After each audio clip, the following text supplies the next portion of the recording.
Daryl Yap, binahaging tapos na nilang gawin ang trop. Tuloy na ang palabas sa Pebrero. Eto na nga, tuloy na ang pagpapalabas ng pelikulang The Blank of Pepsi Paloma sa mga sinihan sa Pebrero 5, base sa post ni Direk Daryl Yap sa kanyang Facebook account.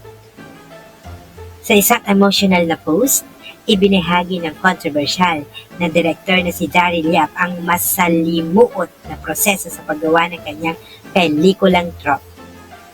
Ayon sa kanya, hindi naging madali ang kanilang paglalakbay dahil sa iba't ibang hamon tulad ng pag-pull out ng mga distributors, pagbawi ng mga permiso para sa paggamit ng mga awit, at pagharap sa mga reklamo.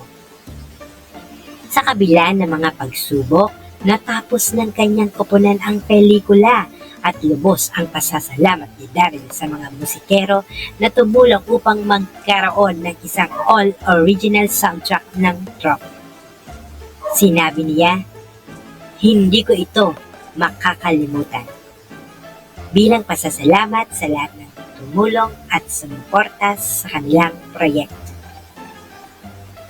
Matapos na umano ang pelikula at handa na itong ipasara para sa review, hinikayat ni Daryl ang mga Filipino na abangan ang trop na naglalayong ipakita ang hubad na katotohanan.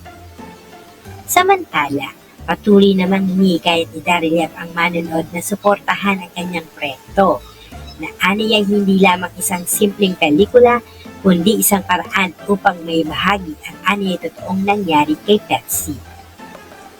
Magkakaroon muna ng premiere night ang pelikula sa Pebrero 4 na siniguradong dadaluhan ni Direk Daryl at ng cast members nito sa pangunguna ng lead star na si Red Bustamante na gaganap bilang Pepsi Paloma.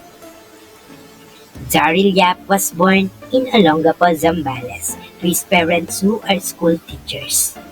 He graduated in Manila Central Escolar University with a mass communication degree and later enrolled at the Nanyang Technological University in Singapore to pursue a degree in public administration. Ipinanganak noong January 7, 1987 sa lungsod ng Olongapo.